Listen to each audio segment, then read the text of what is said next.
our next candidate is Patrick Tobler, followed by Nabiyu Sultan. Yes, thank you. So I'm Patrick. I'm founder of NMaker. We do Web3 infrastructure on Cardano. So I see myself as representative of the Cardano builder community. And the reason why I'm here is actually because I think that the current Catalyst system isn't really working that well for the people that are actually building stuff on Cardano and that are actually creating impact.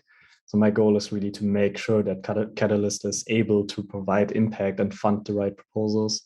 And to me, it's always about accessibility and bringing more people into the space. So just, focusing on that for the whole journey, user journey, basically. Thank you. Thank you, Patrick. Any question? I'm sure you have questions for Patrick. Yes, Zoe.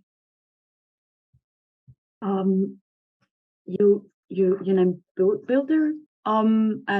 Is that also like your community that you want to represent in the Catalyst circle?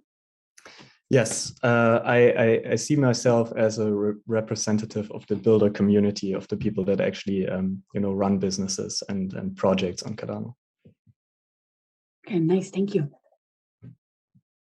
You have 1 minute left if anyone has questions for Patrick. Feel free. Yes, Kyle.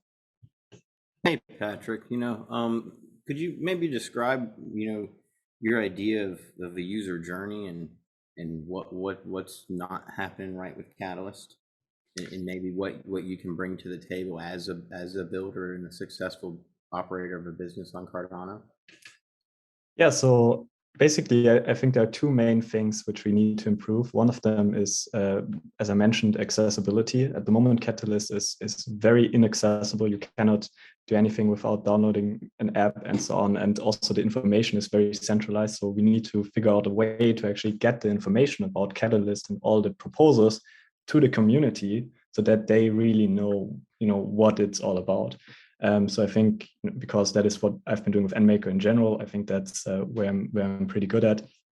And then the second part to me is the assessments. So I do think that the current way proposals are assessed is not representing basically their impact and their feasibility. And those two should be the main things that we focus on. Instead, the assessments are just, do you follow the guidelines? If you follow the guidelines, you have a high ranking. That's why you receive funding and so on. So it's not basically in the best interest of the Cardano community to actually vote for the things which have good assessment. So I want to kind of tackle that. Thank you. Nin. Hey, Patrick. You mentioned that it's important for you to onboard new people and make it as accessible. Two-part question. First is, what is the best way to get new people involved in Catalyst? And second is, what is the best way to disseminate the information about Catalyst to the community?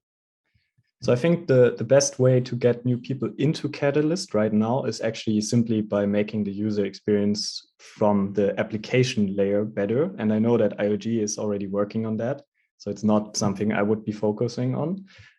So it's more about actually making the information more accessible. And there, I think we really need to figure out a way to build platforms like, for example, Lido Nation, which I think is an amazing platform, that can transport these information in a way to the community and are open, accessible, easy to use. And then ideally, you can also directly vote from them instead of having, to go to a different platform. So I would try to figure out a way to do that in some sort of sense. And I don't know how to yet, but that's basically it. Thank you, Patrick. Your time is unfortunately up.